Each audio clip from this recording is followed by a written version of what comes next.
Alright, let's begin talking about Governor Abbott and Caitlyn Jenner.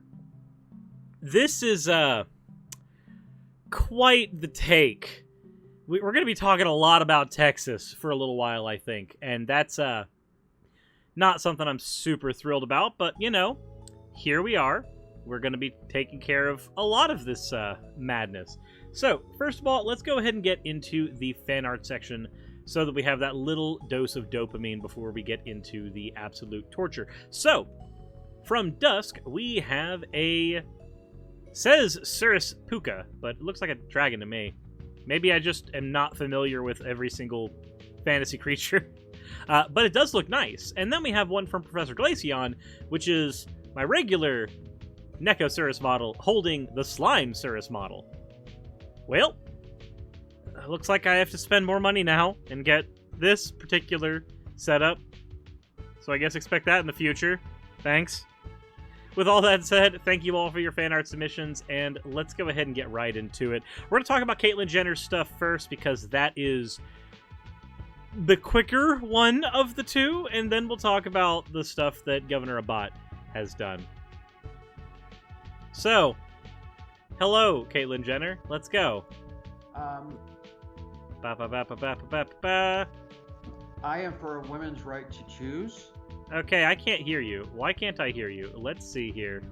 Ba ba ba ba ba da da da da. Why in the world can't I hear you? That's why.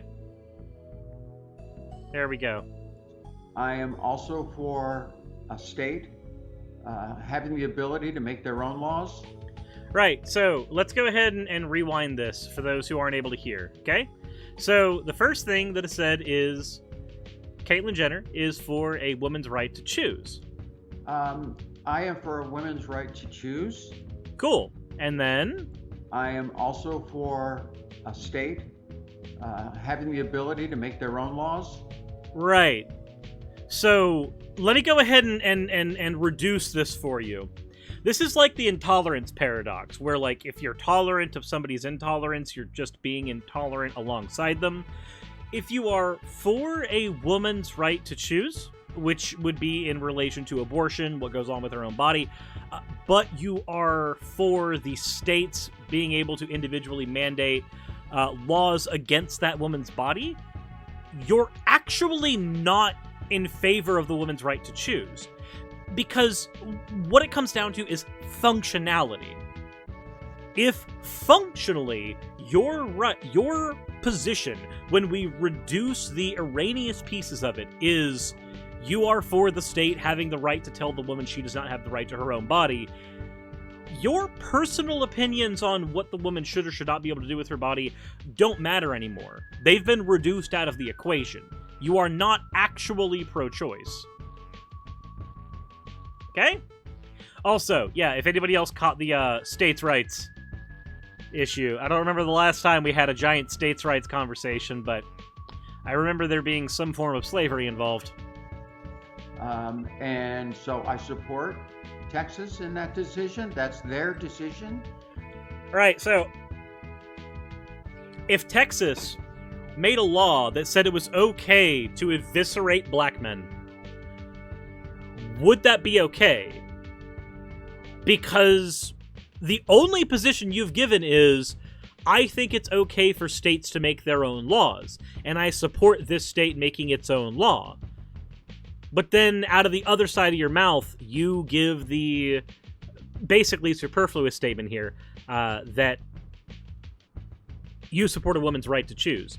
This is like saying, I do not want African American or other minorities killed in my local area, but I support my government's right to mandate their murder. That's all it is. Congratulations, you are effectively in favor of biological slavery, Caitlyn Jenner. You are effectively being a piece of shit. I'm okay with that. No, you're not. But as Don't far lie. as being a woman's right to choose, I don't see any changes in our laws in California in the future. Okay. So, wait, hold on. This is a weird conversation, because when you say, oh, well, I don't foresee any changes in California. Okay, that's cool. Nobody's talking about California, though. Like, I'm sure that this might have been part of an interview, and somebody asked her. I'm just going to say this right now. Just say it with your chest if you do or do not support the decision that a state has made in particular. If a state makes a decision that is a human rights violation, then say that you believe it is a human rights violation and you support a woman's rights to choose with your chest. Don't do this back-asswards cowardly maneuver of saying, well, I support a woman's rights to her body, but I support the government's rights in taking those rights away, so... No, don't do that. Don't do that. Also, that is way louder than I thought it would be. Sorry, Harvest Moon. It's not that I don't like your music. It's that that's really loud. Wealthy woman approves penalizing those who have abortions. Yeah, basically. And bear in mind, this is not something that will have a personal effect on Caitlyn Jenner. As far as I am aware, they do not have a womb of any kind. So, while they are a woman, and I completely understand them having a position in this conversation, and I think that position is a valid one to showcase, I think that the way it's being demonstrated is cowardly. You're able to have an opinion, but if your opinion reduces down to, I think we should just have human rights violations, then I think once we've taken Occam's razor to your opinion, we can just go ahead and call it a bigoted one. At that point. Well, not really a bigoted one. That's not the term here. That's an oppressive one. It's not really bigotry at this point. It's just oppression. That's all it is. So that's the bit on Caitlyn Jenner. Not a whole lot there except a weird out of both sides of the mouth argument. Let's go ahead and see what exactly is happening in Texas, though.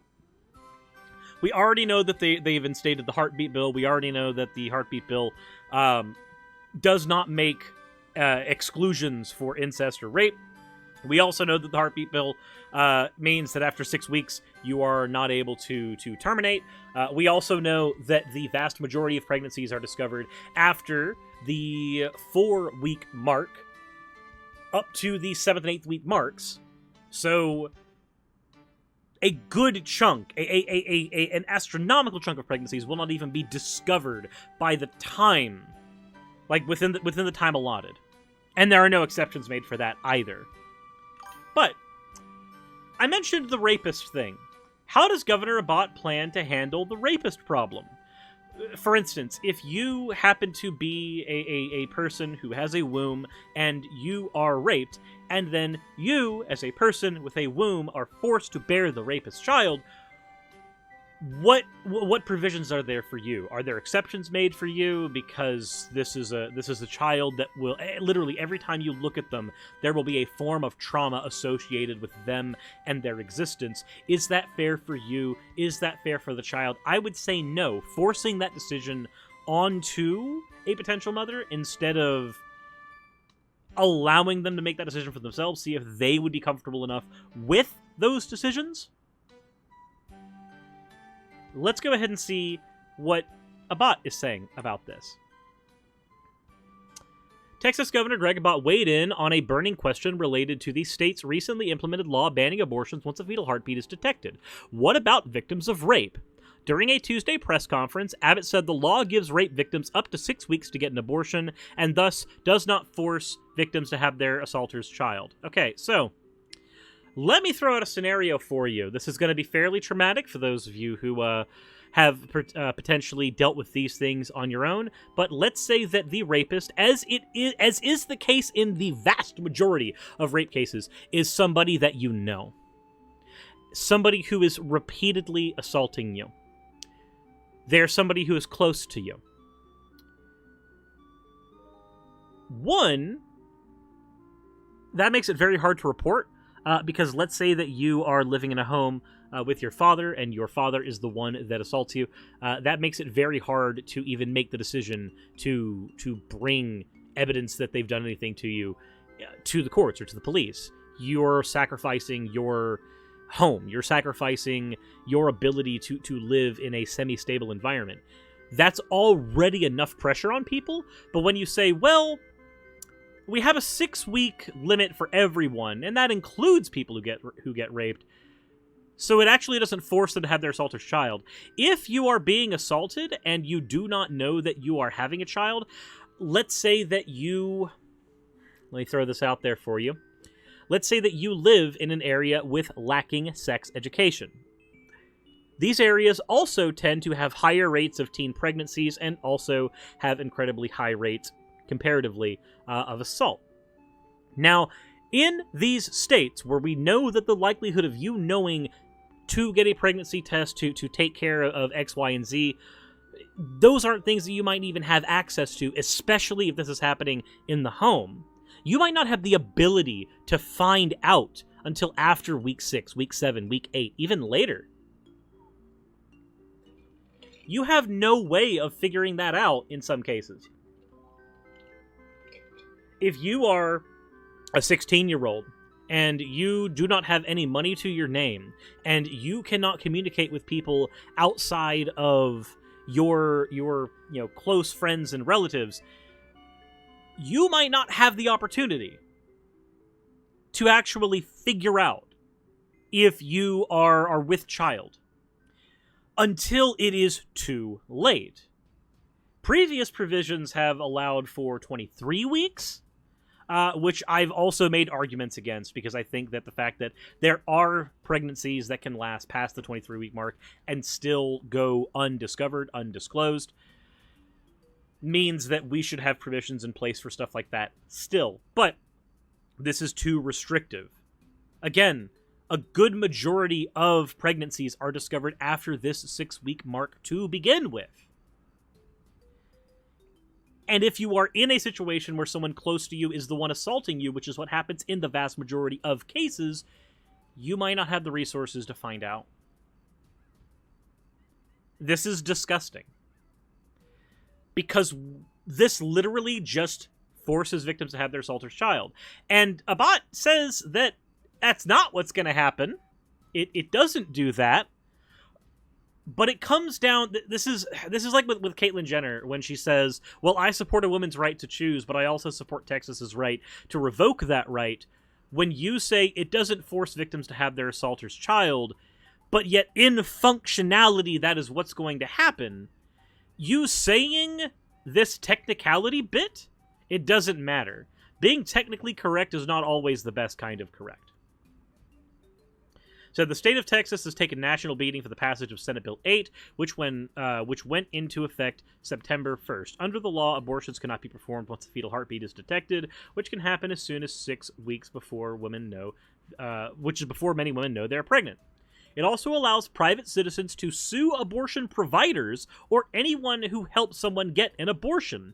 Some critics say this would essentially put a bounty on people's heads and encourage frivolous lawsuits. Citizens can be sued for $10,000 or more if an abortion is performed outside of the 6-week period.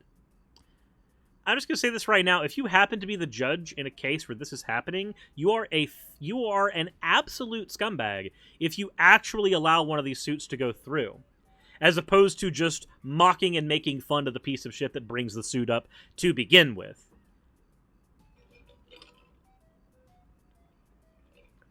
Senate Bill 8 has been widely condemned nationally, with President Joe Biden calling it unconstitutional chaos, and U.S. Attorney General Merrick Garland promising the U.S. Department of Justice would protect those seeking abortions, while it urgently works to protect access to abortion. Despite the outcry, the U.S. Supreme Court allowed the law to stand last week after a group of Texas abortion clinics and advocates requested the law be blocked. SCOTUS could still make a move soon. Yeah, but it's mostly a conservative SCOTUS, so what do you think is going to happen here? There are some testimonials in here as well, and if somebody happens to have the link where a bot says, what was it, that he's just going to end all rape, like he's just going to prevent rape, eliminate all rapists, if somebody has that and can drop that into the chat so I can grab that for right after this. But some of the testimonials here. I was raped by my abusive boyfriend while I was asleep, said a UT student who doesn't want her name published. I have a condition where my uterus is deformed and giving birth could potentially kill me.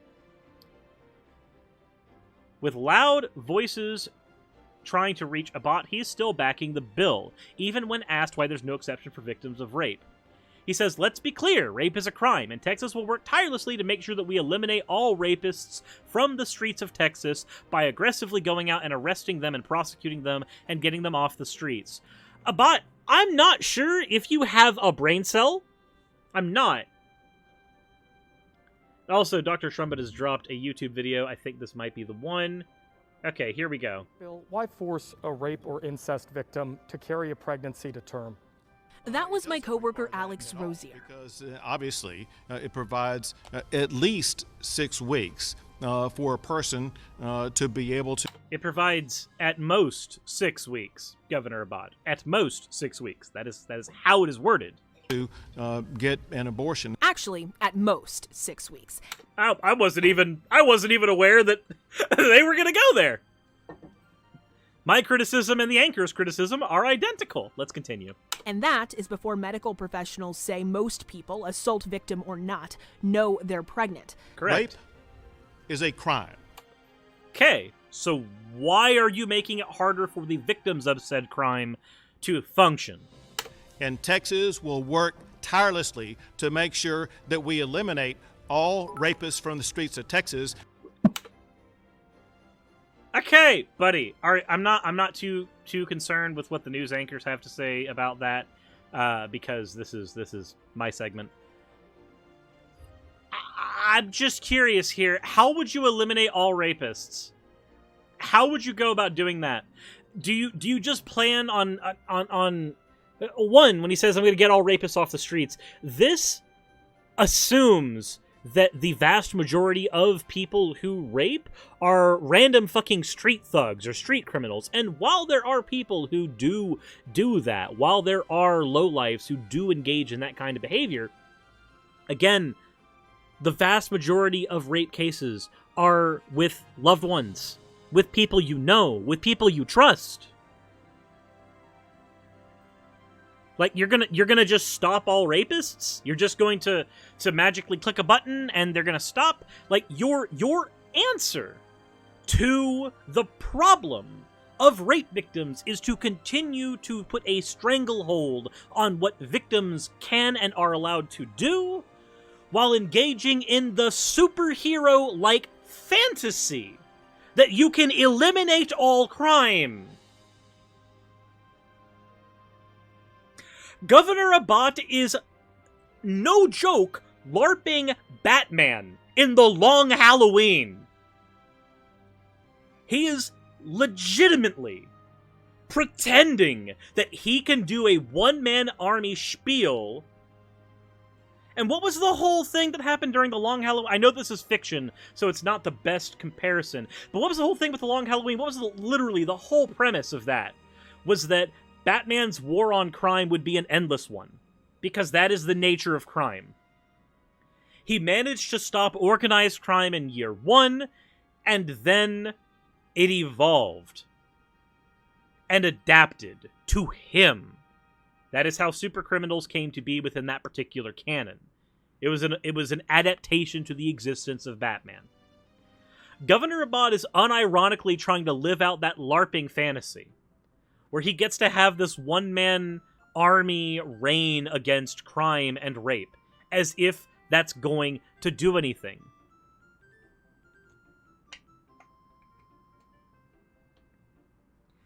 And yeah, I agree. This is an insult to anybody who's ever actually been a victim of sexual assault. Thank you, Sail on the Forbidden One, for the hydrate. Also, I see Wayne is in the chat. How you doing, Wayne? I know this is not the most fun topic to walk in on. But, continuing on, Michelle Tugel, a lawyer who's suing the state on behalf of sexual assault survivors, says in her experience, cases last longer than 6 weeks and are rarely successful. 90-something% of my cases are sexual abuse and assault cases, probably somewhere between 70 to 80% of them. There's no criminal prosecution despite our efforts. So there's already a dismal track record of rapists being put behind bars in Texas. Like, this is If 70 to 80% of the people you are prosecuting are going free in these cases, then it's either all of those women are lying, which I sincerely doubt. Statistically, some of them might be. But a vast majority, probably not. What's that saying? Everybody has a female friend everybody has a female friend who's been raped. But somehow, magically, nobody knows a rapist. Isn't that the usual line? It's because, in many of these cases, things are rarely successful. And also, the vast majority of rape cases go unreported to begin with. Dragosin, thank you very much for redeeming your points for an oh well. Oh well.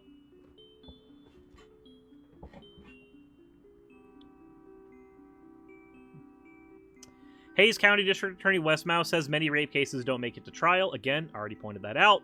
Says a lot of times the cases do come down to who you do believe. When the cases go to trial, they do result in a conviction more often than not, but that is by no means saying that we convict most people who are charged with this crime.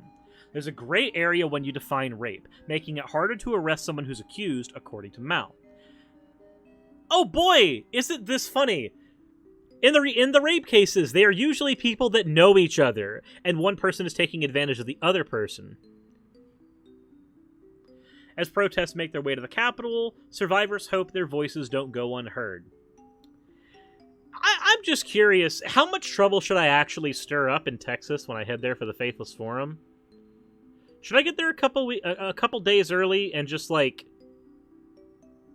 start something, like protest or something, like in front of in front of his office? Because I'm already gonna fucking be there. Wayne says there's also the people who treat rape victims as if they're liars, that won't fix anything, they don't care about women, as if the recent legislation wasn't indication enough. Yep.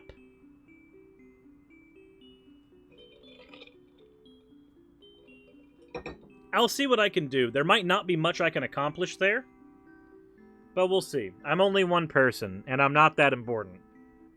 So we'll see what I can do. But if I'm there, I'll take an opportunity if I've got it. Oh no, I will be safe. I will be safe. I'm not going to do something silly. And yeah, I'm just going to say this. I think Kira Sakura, while I think it might be a stretch to say that he's pro-rape, he's certainly not pro-rape victim. And because he's not pro-rape victim, he is at the very least neutral on rape. And that's kind of a problem.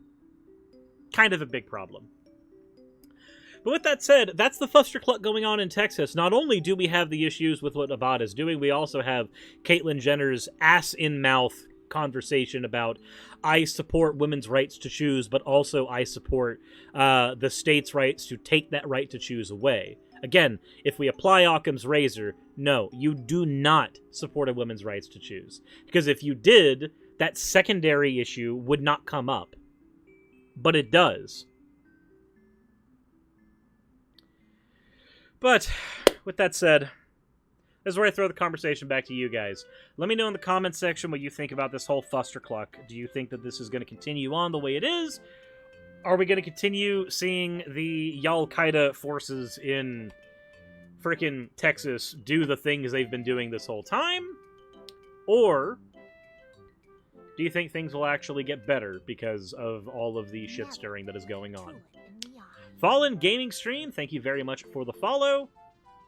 Naki Bree, thank you very much for the 100 bits. And with all that said, everybody, if you want to support the channel and what I do, there are plenty of methods to do so in the description down below, or the area down below if you're watching on Twitch. Subscribe if you haven't already, follow if you haven't already, and with all that said, insert into video tagline here. Hey, thank you so much for watching this video. It really means a lot to me. If you want access to behind-the-scenes content for the channel, please consider checking out my Patreon. I do weekly vlogs over there, where I give real-life updates to what's going on behind the scenes on the channel, stuff that you don't really get over here, and even on Twitch.